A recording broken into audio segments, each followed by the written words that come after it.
enjoy this episode.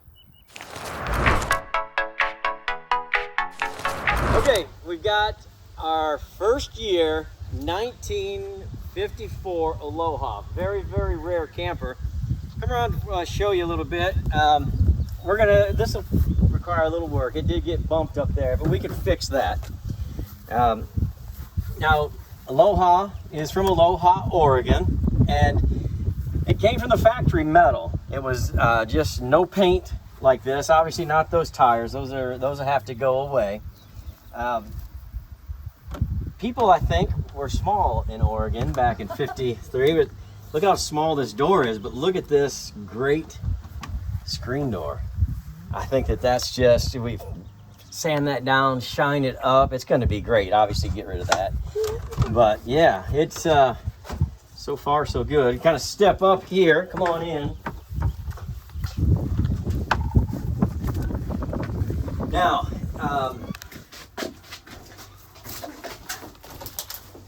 these. I think we're going to open that door up. These windows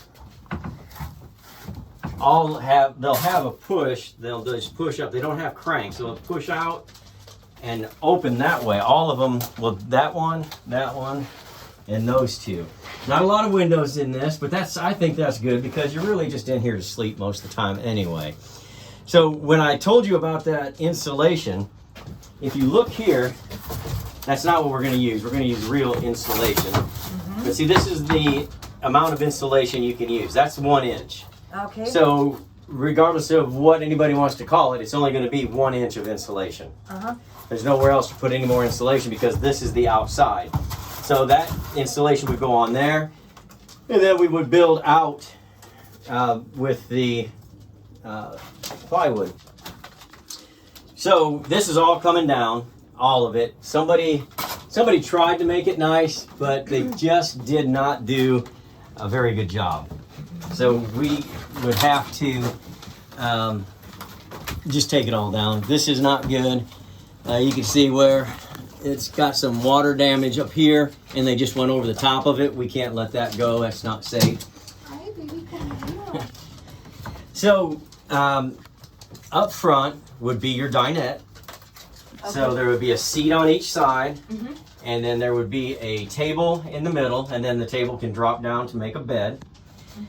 And probably over on this side, we would build a closet right here.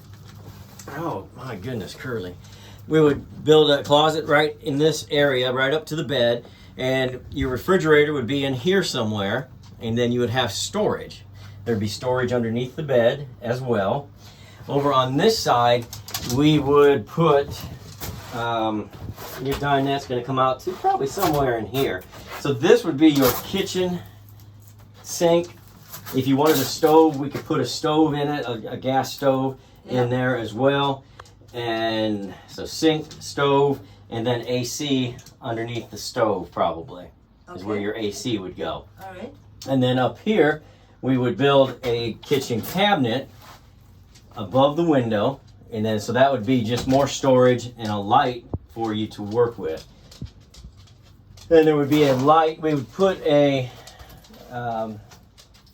cabinet across the front, and there would be a light, a vintage light there. It would all be vintage, except under here we like to use an LED because you're working. There'd be a vintage light back there, and then probably either on this side of the cabinet or on that side of the closet, we would put another vintage light. So if you wanted to read or whatever you wanted to do while you were relaxing. Yeah. What kind of colors pop into your head? Amber shellac. Amber shellac. What would that That's what the king looked like. Like the king did not have any colors, no paint, I should say. The king did not have any paint inside of it. So it would be just all amber shellac. It would look like the interior of the king is what it would look like. It's not real dark, but it's that wood from that period of time. I think I know what it is. So you could add your colors like on your bed with your blankets, your pillows, on your dinette table. You could put some Wilson art on there. Any of those kind of things you can do. but we don't really want to paint inside because this is a historic camper. I don't know that there's more than 2 or 3 available. Okay. And the outside, did it have any color? I mean, you must have. You can. I've seen people paint them before, but I think this one came without it. So it stays silver? Yes. Cool. Yeah, and I like that look. You could always put an accent color Oh no, on it. I like the silver look. Yes. I always kind of wanted to have an Airstream, so it comes. Oh, okay. It comes in that frame, you know, of silver. Okay. Cool. Well, let's get out of this hot camper. We'll go back over to World Headquarters and we'll discuss it. I brought my sleeping bag. Oh, great. Yeah, you can test it out. Okay, just got back from the camper ranch, back here to World Headquarters with Judith. Judith told me that she is from Germany, so she doesn't have necessarily experience with campers. They call them caravans there, don't they? Yeah. So you got caravans, same thing, Yeah. but they call them caravans over there. So she has been out camping in caravans and maybe some RVs over there, so she's got a little bit of a experience there. Now, you live not too far from here right now. Yes, I live in Tahlequah. Tahlequah. Remember, I've been telling you that we are very Native American with naming our towns, and that's another one, Tahlequah. Tahlequah. So, beautiful country down there. Nice, nice lakes. So you say that, she has chosen the Aloha, the 1954 Aloha, of which, from what I understand, there's not but 2 or 3 of these left. Maybe you have one. Tell us, and we'd love to see it. Love to see it, but there's not many of them left. I can't find any, so let me know if you've got one. So what led you to the 1954 Aloha versus what else is in the camper ranch? Well, I think it's a feeling by how Rob explained everything, and it's just the how do I put it now in English? Well, something just draws to you. I do artwork, so you just go by your feelings, and this one has a cool atmosphere, and I think from what he's explained, it's just gonna look awesome inside, and yep, that's why I chose it.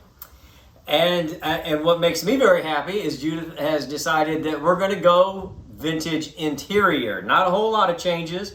We're going to update to obviously a modern refrigerator. Sinks are a sink, but you know, we'll keep it probably stainless something, but we'll talk about that, setting on what else we put in there. We'll have an air conditioner. It gets hot down here. She travels all over. You said something about going some places once you get it. Where were you thinking of going? Well, once it's finished, I lived here once before, Kentucky and Louisiana, but once I moved back to Germany, I always came at least once a year back to the States, and I traveled. So one of my favorite places for Oregon, and this is where it's gonna go. It's gonna go to Oregon. Then I wanted to move first to Colorado, so it has to go to Colorado as well. Then I have relatives up north in Minnesota. It's gonna go there. And if I'm lucky enough and I can travel, it should go to Alaska as well. Oh boy, Yep. That is a trip. That is a trip. But the camper's from Oregon, so that's happy. That's a happy thought right there. All right, we're gonna get down to the nitty gritty of business here. I just wanted you guys to meet Judith, and very interesting story that she has, and that she chose the most interesting camper that we have out in the camper ranch. So we're going to see you on our next video.